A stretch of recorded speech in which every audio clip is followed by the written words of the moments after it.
오늘은 우리 함께 성경 공부해 주신 것처럼 시편 1편 복 있는 사람이라는 제목으로 말씀을 함께 나누고자 합니다.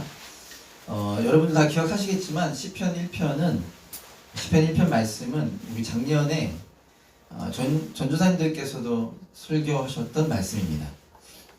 참 은혜가 더 깊었는데요. 2020년의 첫 금요 예배와 2020년 마지막 금요 예배 맞죠? 네, 때 말씀을 전해 주셨었습니다. 개인적으로도 참 감사하고 도전이 되는 시간이었는데요.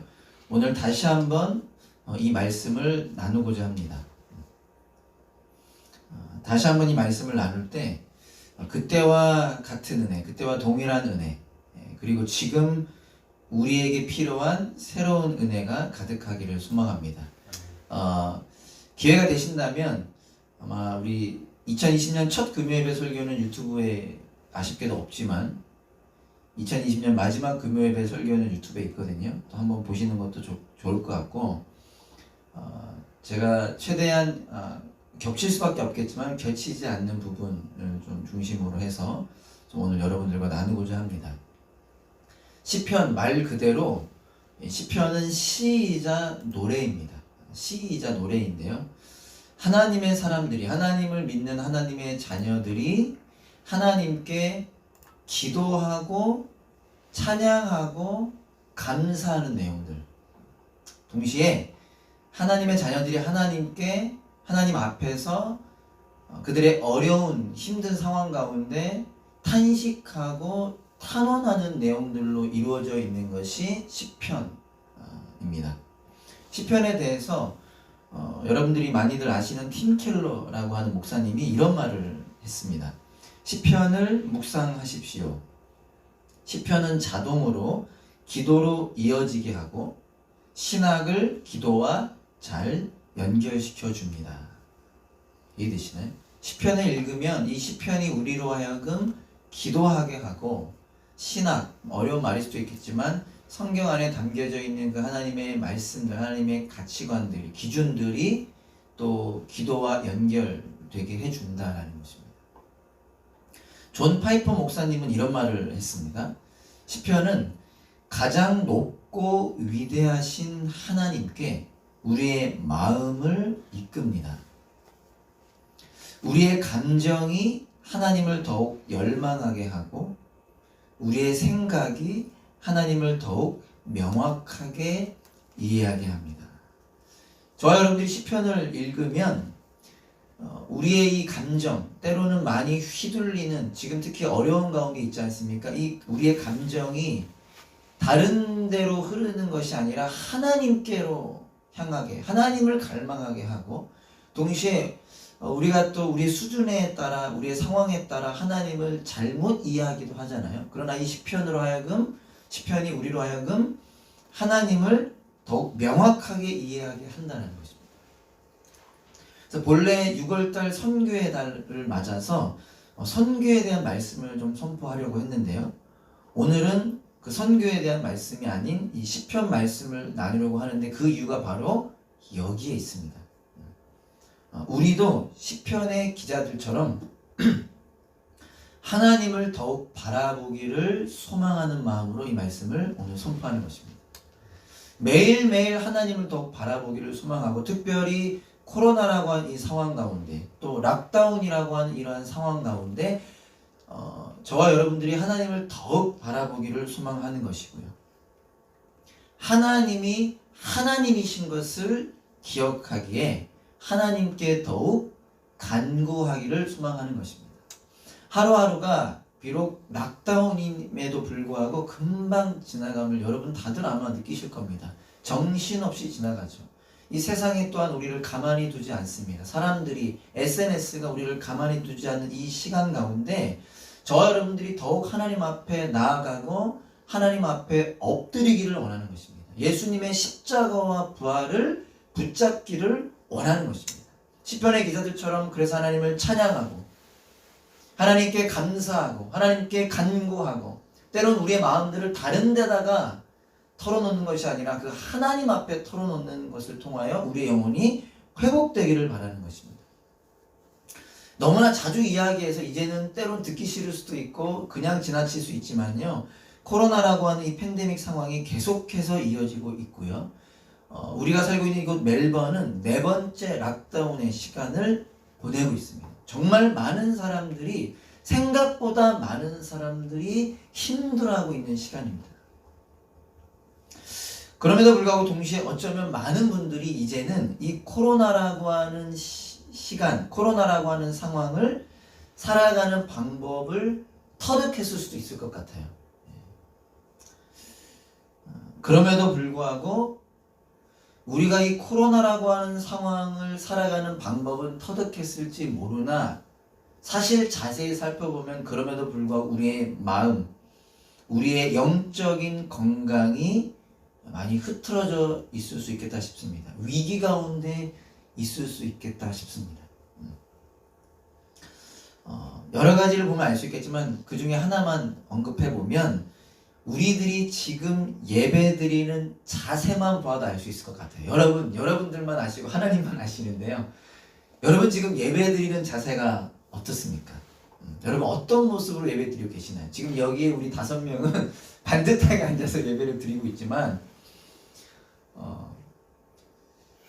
오랜 시간이 지났죠. 처음 우리가 코로나 락다운을 맞았을 때 정말 집에서 반듯하게 앉아서 몇 분 전부터 미리 준비하고 샤워하고 옷을 단정히 입고 그렇게 예배를 드리다가 점점 락다운의 기간이 길어지고 코로나의 기간이 길어지면서 우리의 많은 모습들이 흐트러진다는 보고를 제가 듣고 있습니다. 여러분들은 모르실지 모르겠지만 제가 다 여기저기 듣고 있거든요. 여러분 혹 흐트러져 있지 않으십니까? 우리의 몸뿐만 아니라 우리의 마음도 흐트러져 있을 수 있습니다. 특히 매주 드리는 이 예배가 너무나 형식 가운데 우리가 나아갈 수 있을 수 있습니다. 그래서 다시 흐트러진 우리의 마음을 다잡기를 원하는 것입니다. 몸이 피곤하지만 우리의 마음과 우리의 생각과 우리의 정신을 하나님께로 더 향하기를 원하는 것입니다. 시편 1편은 전사님들께서도 아마 선포해 주셨을 텐데요. 시편이 150편으로 이루어져 있는데 시편 150편에 50편 전체를 여는 중심시라고 할 수 있는 것이 시편 1편입니다. 우리에게 많이 익숙한 이 시편 1편 말씀을 통해서 저 여러분들이 오늘 3가지를 주목하고 기억하기를 바랍니다. 바라는 것이 3가지를 의식적으로 다시 한번 우리가 붙잡고 하루 혹은 한 주, 한 달을 살아내기를 원하고요. 락다운 기간을 살아내기 원하고요. 혹시 어려운다면 주님 은혜 안에서 한 가지라도 붙잡고 좀 고민해보는 시간을 여러분들 가지셨으면 좋겠습니다. 시간이 많으시잖아요. 지금 볼 게 없다고 할 정도로 넷플릭스 다 봐서 볼 게 없다고 할 정도로 여러분 우리가 이 말씀 한번 붙잡고 고민해보는 시간 갖기를 소망합니다. 3가지를 나누고자 하는데요. 첫 번째, 우리가 주목하고 기억하기를 바라는 것은 누가 복 있는 사람인가 하는 것입니다. 누가 복 있는 사람인가. 시편 1편은 이렇게 시작하죠. 복 있는 사람은 원문 그대로를 직역해 본다면 복되도다. 전사님께서 선포해 주셨던 걸 저도 기억나는데 복되도다. 복이 있다라는 것이죠. 복 있는 사람에 대해서 이야기하는데요. 누가 복 있는 사람인가? 또 복 있는 사람이 되기를 결정하기를 바라는 선포의 내용인데요. 1절과 2절을 보면요. 다른 두 모습, 다른 두 길을 이야기하며 비교하며 대조합니다. 의도적인 것이죠. 한 모습은 악인, 죄인, 오만한 자를 따르는 사람을 묘사합니다.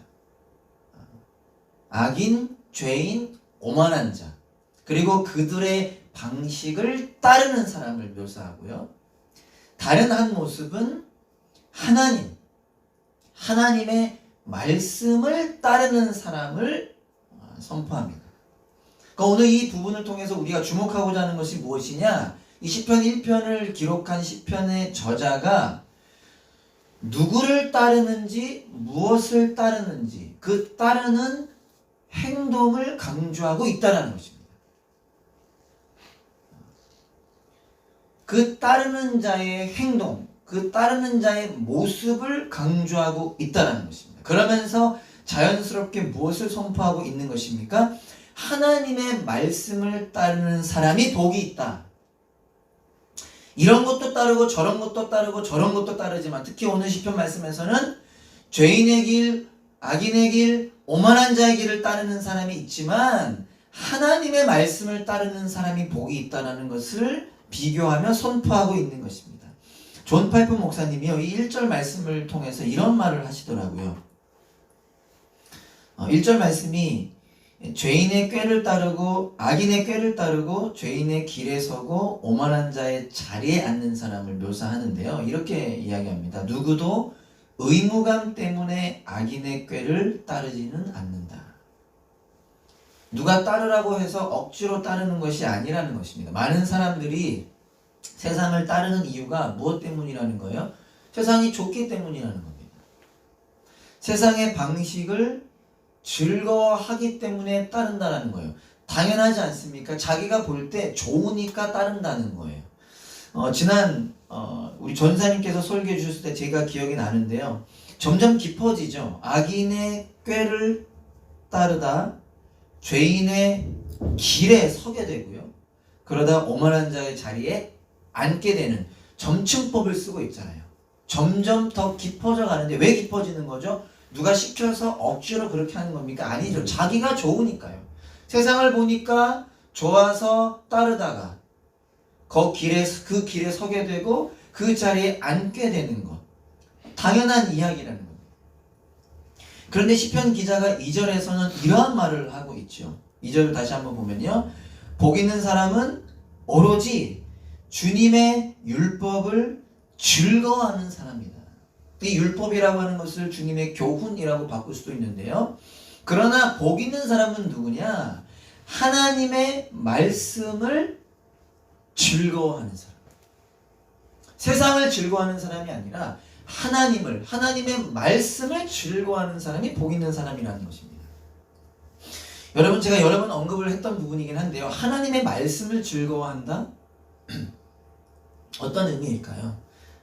지금 저희 100명 정도가 성경 통독하고 있는데 믿고 싶지 않지만 많은 분들이 참 힘들어하고 또 억지로 읽는 부분도 있다라는 이야기들을 제법 많이 듣게 되는데, 여러분, 하나님의 말씀 성경을 읽는 것이 재미있습니까? 그런 분들도 분명히 우리 전사님들은 재미있으실 거예요. 그죠? 근데 하나님의 말씀을 즐거워한다라는 것이 그런 부분도 있겠지만 하나님의 말씀을 읽는 것이 재미있다라는 얘기는 아닙니다. 아마 레위기 말씀을 읽으면서 와, 너무 재밌다. 이게 꿀처럼 달다. 더 읽고 싶다. 나 이것만 읽을래 라는 사람 찾기가 쉽진 않을 것 같아요.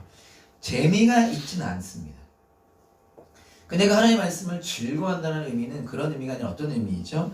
하나님이 어떤 분이신지를 알기 때문에, 우리를 만드신 분, 우리를 구원하신 분, 그 하나님이 어떤 분이신지를 알기 때문에, 하나님의 말씀이 생명의 말씀이며 진리의 말씀인 것을 알기 때문에 그 하나님의 말씀을 붙잡는 행위를 하나님의 말씀을 즐거워한다라고 말하는 것이고요.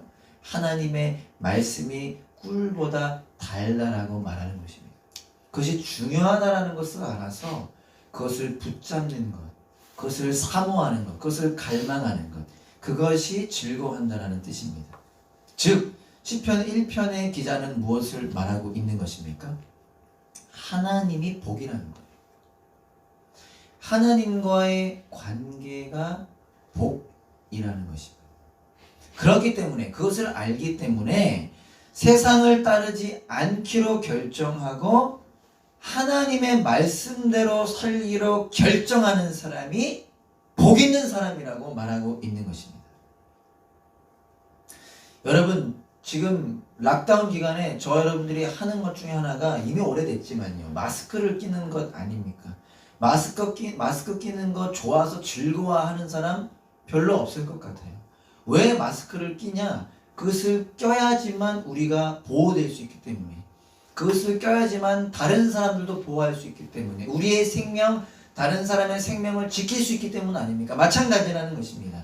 하나님을 알기에 하나님께 반응하는 사람, 하나님을 즐거워하는 사람, 그래서 밤낮으로 주야로 시시때때로 모든 순간 하나님을 붙잡는 사람, 그 사람이 복 있는 사람이라는 것입니다.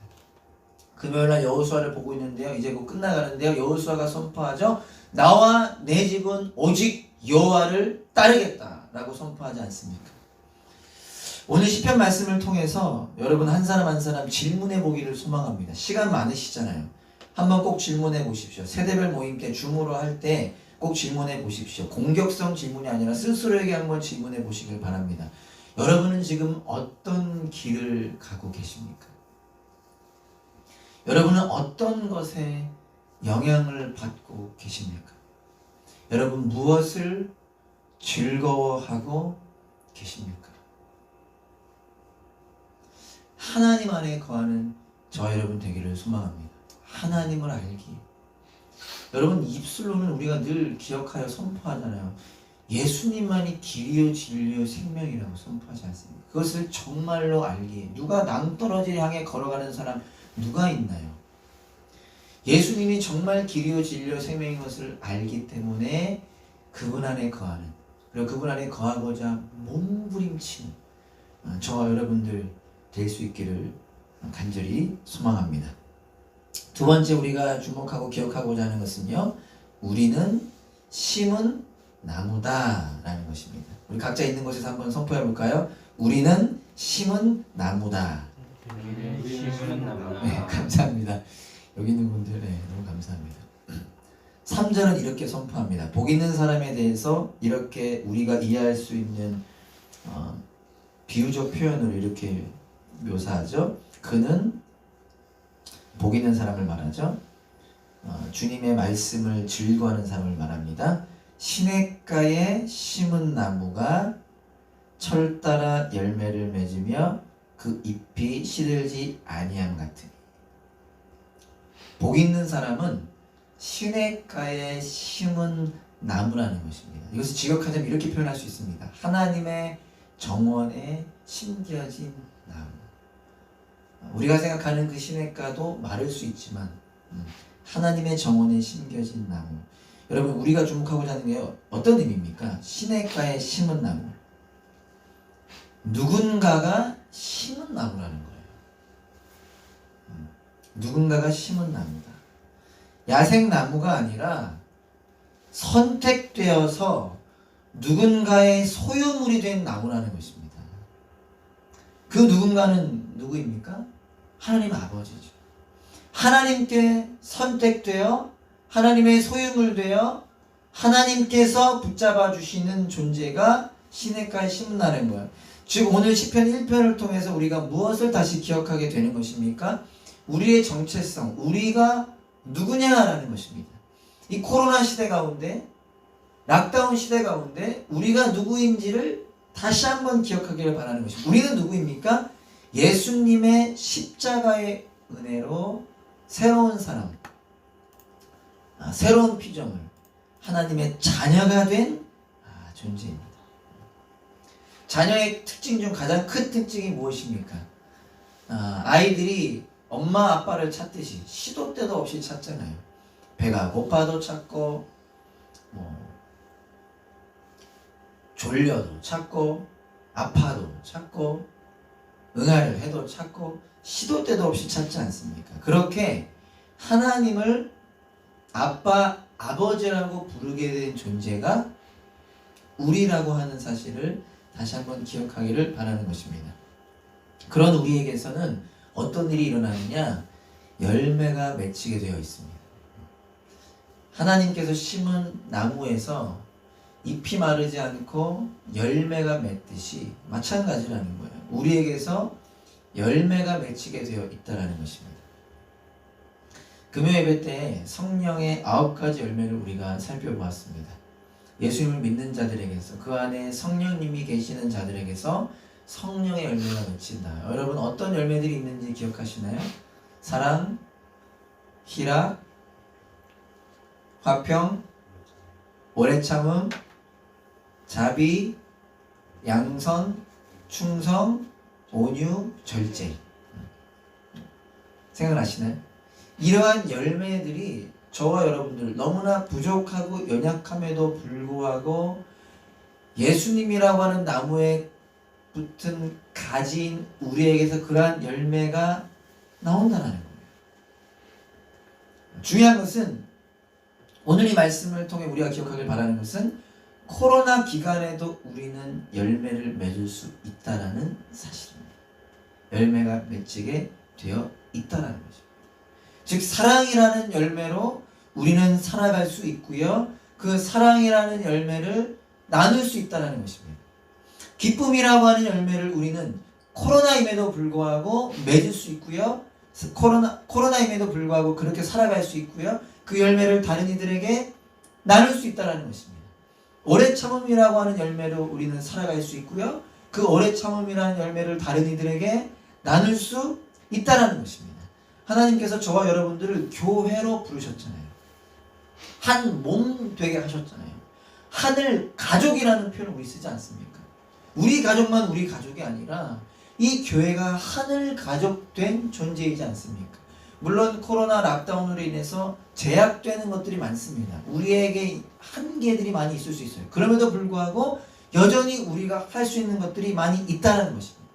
바울이 복음을 전하다가 감옥에 갇혔지만, 감옥에 갇히면 끝난 거 아닙니까? 실패한 거 아닙니까? 사람들이 볼 때는 실패한 거였지만 어떤 일이 일어나죠? 감옥 안에 있는 사람들에게 복음이 전해지게 되는 것입니다.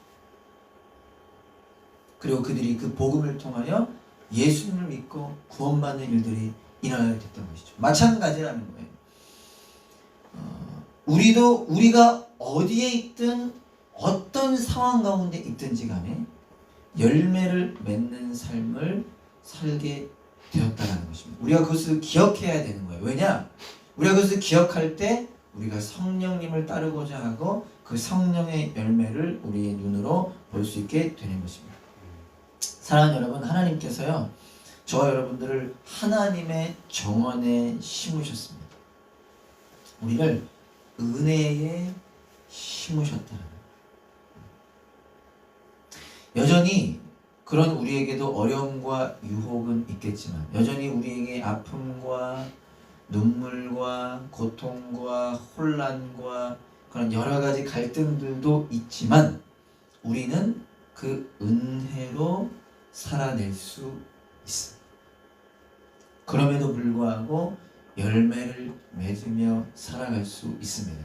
우리의 연약함을 보지 말고 우리의 연약함에서 우리를 자녀 삼으신 하나님을 우리가 바라볼 때 우리에게서 아름다운 열매들이 맺히게 될 줄 믿습니다. 여러분, 우리 교회 가운데 어떠한 성령의 열매들이 있는지를 한번 생각해 봅시다. 그리고 감사를 표현해 봅시다. 동시에 우리가 그 열매로 살아가며 우리가 그 열매를 나누는 삶을 이 락다운 기간에 한번 살아내 볼 수 있기를 간절히 소망합니다. 마지막으로 세 번째입니다.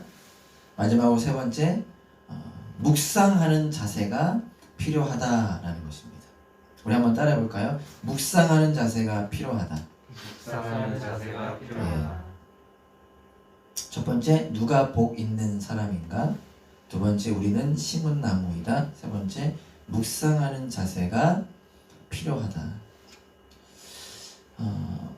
3절을 다시 한번 보면요. 그는 시냇가에 심은 나무가 철 따라 열매를 맺으며 그 잎이 시들지 아니함 같으니 하는 일마다 잘 될 것이다. 시냇가에 심겨진 나무는 철 따라 열매를 맺으며 그 잎이 마르지 않습니다.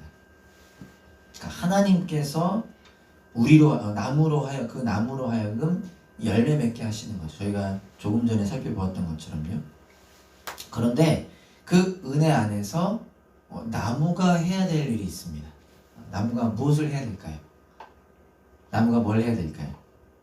땅 속의 물을 빨아들여야 합니다. 이게 또 오해하지 마시고 하나님께서 우리를 심으셨고 하나님이 자라게 하시고 하나님이 열매 맺게 하십니다. 그런데 그 은혜 가운데 우리가 해야 될 일이 있는데요. 나무가 해야 될 일이 있는데 그것이 무엇이냐? 물을 빨아들여야 되는 거예요. 나무의 뿌리가 물을 빨아들이는 것은 자동으로 이루어지는 것이 아닙니다. 그렇죠? 저절로 물을 빨아들이는 것이 아니라 나무가 물을 빨아들여야 된다는 것입니다. 물이 부족한 사막에 사는 가장 대표되는 식물이 선인장이죠. 선인장이 사막, 그 건조한 물이 없는 비도 잘 오지 않는 그 사막에서 생명을 유지할 수 있는 이유 중에 하나가 무엇입니까? 그 뿌리가 깊고 넓게 내린다는 거예요. 여러 가지 이유들이 있지만 그 중에 하나가 뿌리가 깊고 넓게 내린다. 뿌리가 가다가 방해물, 바위와 같은 돌과 같은 방해물이 있다면 그것을 피해서 그것을 지나서 결국은 수맥을 찾아서 그 찾은 수맥을 통하여 물을 빨아들이기 때문에 선인장이 그 사막 가운데서도 살아낼 수 있다는 거죠. 즉 땅속까지 내린 그 뿌리로 하여금 물을 마시기 때문에 가뭄과는 상관없는 삶을 살아갈 수 있다는 것입니다. 마찬가지라는 거예요. 우리가 시냇가에 심겨진 나무로 생명력을 살아내려면 우리가 열매를 맺는 나무로 살아가려면 우리가 복 있는 사람으로 살아가려면 묵상하는 자세가 필요하다는 것입니다. 나무에게 있어서 물을 빨아들이는 행위가 바로 2절에 나와 있듯이 복 있는 사람은 어떤 사람이라고 표현하죠? 하나님의 말씀을 즐거워하며 밤낮으로 율법을 묵상하는 사람이다. 우리가 우리의 생명력을 가지고 열매를 맺으며 살아가기 위해선 묵상하는 자세가 필요하다는 것입니다. 여러분 묵상 다 아시죠? 이제는 제법 많이 들으셔서 아실 텐데 하가라는 단어는 여러분 성경을 갖고 계신다면 성경에 보면 이 묵상이라고 하는 것에 숫자가 쓰여 있고 밑에 각주가 달려 있는데 뭐라고 표현되냐면 읍조리다 라고 표현되고 있습니다. 읍조리다. 이 원문 그대로를 해석하자면 이러한 표현들을 많이들 사용합니다. 전사님들께서도 해주셨던 걸로 기억하는데 개가 뼈를 물고 좋아가지고 핥으면서 막 이런 거는 소리 들리는 거 아시죠? 좀 본 적은 없지만 개가 뼈를 핥으면서 나오는 그런 소리. 소가 되새김질 하잖아요. 계속 먹은 거 또 먹고 먹은 거 또 먹잖아요. 그 소의 그 되새김질하는 행위. 혹은 우리 스테이트 라이브러리 앞에서 자주 볼 수 있는 비둘기들이 이렇게 특이한 점이 하나 있는 게 뭐냐면 구구구구구구 막 이렇게 하면서 이렇게 돌아다니거든요. 그 비둘기의 구구구구 하는 소리들로 묘사되는 것이 이 하가라는 표현입니다. 그러니까 우리가 자칫 오해할 수 있는 것이 이 묵상한다. 저희 교회도 제법 많은 분들이 묵상 좋아하시는데 그냥 가만히 생각하는 게 사실 묵상이 아니라는 거예요. 그런 의미도 포함되지만 분명히 말씀 한 구절 읽고 가만히 그냥 생각하는 것 그게 묵상이 아니라는 거예요. 개가 뼈를 막 계속 핥듯이 소가 되새김질 하듯이 비둘기가 구구구 하듯이 하나님의 말씀을 갈망하고 사모하고 그래서 그 말씀을 붙잡는 격렬한 마음과 태도가 하나라는 단어입니다. 하나님이 하나님이심을 알기 때문에 그 하나님의 말씀이 생명의 말씀, 진리의 말씀, 능력의 말씀, 우리의 영혼을 회복시키는 말씀, 우리로 하여금 온전하게 하는 말씀, 우리로 선한 일을 행하며 순종하며 살아가게 하는 말씀인 것을 알기 때문에 그 말씀을 갈망하고 그 말씀을 사모하고 어떻게든 그 말씀을 붙잡고자 하는 그 격렬한 마음과 태도가 묵상이라는 거예요. 우리에게 그러한 자세가 필요하다는 것입니다. 저희 교회 지체들이니까 이해하실 줄 믿습니다. 좀 온라인으로 조심스럽지만 그냥 읽고 싶을 때 읽고 생각날 때 붙잡고 그게 틀렸다 잘못됐다가 아니라 그러한 정도로 이 어그러지고 거스르는 세상을 살아낼 수 있지 않다라는 거예요. 우리가 왜 실패하고 넘어지냐? 우리의 연약함 때문도 있지만 우리가 성장하여 승리하겠지만 여러분 우리가 할 만큼 할 수 있는 만큼 해서는 이 세상 그렇게 호락호락하지 않다는 거 여러분들도 아시잖아요. 어그러지고 거스르는 거 그 의미가 무엇입니까? 하나님을 대적하는 세상 아닙니까? 하나님을 반대하는 세상 아닙니까? 우리를 공격하고 우리를 유혹하는 세상이잖아요. 그냥 그렇게 해서는 안 된다는 겁니다. 어떻게 해야 되냐? 개혁개정 같은 경우는 주야로 그냥 표현으로만 이해해서는 안 됩니다. 세번역 같은 경우는 밤낮으로 밤에 한 번 낮에 한 번 이 뜻인 거 아니죠. 하루 종일 모든 순간 어려울 때도 바쁠 때도 지칠 때도 혼란스러울 때도 때로는 싫을 때도 그러한 모든 순간 우리를 온전케 하시는 하나님의 말씀을 붙잡고자 하는 태도가 우리에게 필요하다는 것입니다. 그것이 어려울 때는 서로를 격려하면서 넘어지면 다시 일어나고 넘어지면 다시 일어나서 그 생명의 말씀을 붙잡는 태도가 우리에게 필요하다는 것입니다. 사도 바울이 아까 우리 전사님께서도 디모데 후서였었나요? 선포해 주셨는데요. 사도 바울의 그 여러분 마지막 유언과 같은 말씀이 디모데 후서지 않습니까? 여러분 여러 번 들어보셔서 아실 텐데 그 마지막 때에 대해서 디모데에게 이야기합니다. 마지막 때 어떤 일이 올 것이냐? 이미 지금이 말세 마지막 때잖아요. 사람들이 자기를 사랑하고 돈을 사랑하고 이 우리 얘기 아닙니까? 뽐내고 교만하고 하나님 모독하고 부모님께 순종하지 않고 감사할 줄 모르고 이게 쭉 언급하죠. 그러면서 그리스도 예수 안에서 경건하게 살려고 하는 사람은 세상으로부터 공격, 박해를 받을 것이다 라고 이야기를 합니다. 그러면서 뭐라고 얘기하냐? 그러나 개혁개정 같은 경우에 그들 배우고 확신한 일에 거하십시오 라고 표현하고요. 세번역 같은 경우에는 그대가 배워서 굳게 믿는 그 진리 안에 머무십시오 라고 이야기합니다. 왜요? 그렇게 해야만 하나님 안에 거하는 그 생명의 삶을 누릴 수 있기 때문이죠. 그래서 우리가 잘 아는 말씀이 거기서 이어지는 것입니다. 하나님의 말씀은 성경은 그리스도 예수를 믿는 믿음으로 말미암아 그대에게 구원에 이르는 지혜를 줄 수 있습니다. 지금 우리에게 하시는 말씀입니다. 모든 성경은 하나님의 영광으로 된 것으로서 교훈, 책망, 바르게 함, 의로 교육하기에 유익합니다.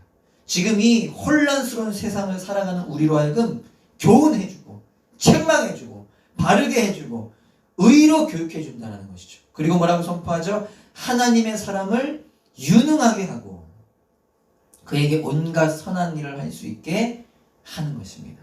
우리가 어떻게 하면 복 있는 사람으로서 그 정체성을 기억하고 성령의 열매, 아름다운 열매들을 맺으며 살아갈 수 있는 것입니까? 그 하나님의 말씀을 묵상하는 자가, 그 하나님의 말씀을 갈망하며 사모하며 몸부림치는 자가,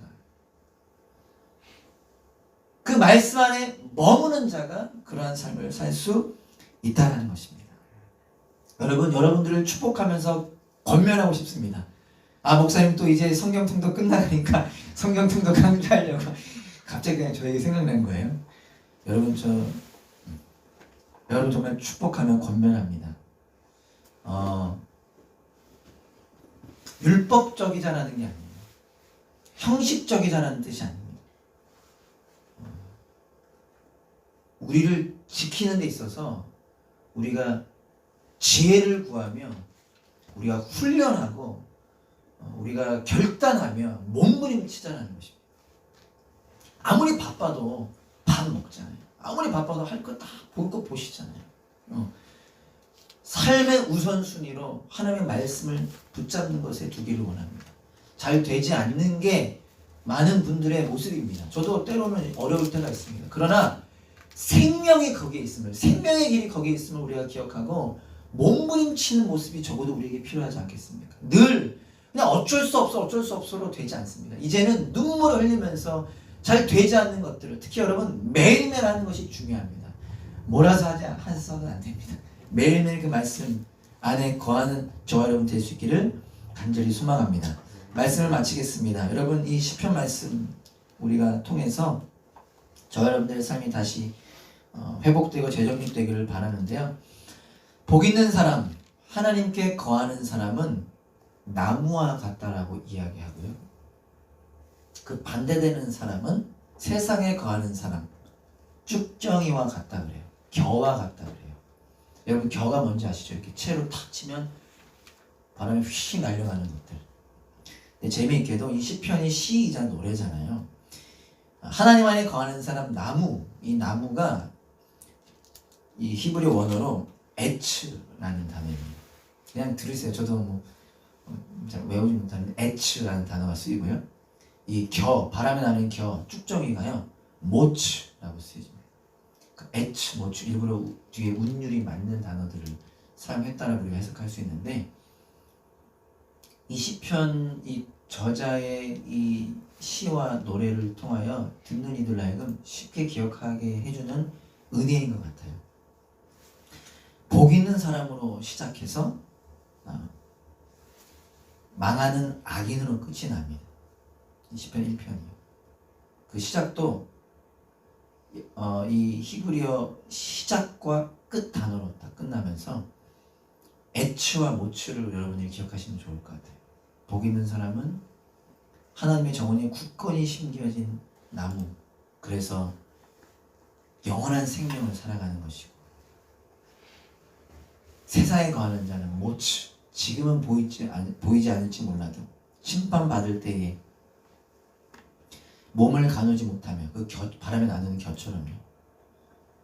그 끝은 멸망, 저주, 망한다 라는 것들을 저와 여러분들이 기억하면서 저와 여러분들이 복 있는 사람으로 살아갈 수 있기를 간절히 소망합니다. 복 있는 사람이 되기를 바라고요. 복 있는 사람으로 살아가기를 소망합니다. 이 락다운의 기간에 시편 1편 말씀을 좀 묵상하면서 이제는 우리의 고백으로 오늘 하루 혹은 이번 한 주 혹은 락다운 기간을 좀 살아내 보기를 소망하며 갈망하면 좋겠습니다. 우리가 우리의 입술로 우리의 마음으로 주님의 정원에 심겨진 나무로 살아가길 소망합니다. 그 은혜 허락해 주셔서 감사합니다. 그 열매 맺으며 살아가기를 소망합니다. 그렇게 고백하는 저와 여러분 될 수 있기를 간절히 소망합니다. 우리 함께 찬양하고 기도하겠습니다.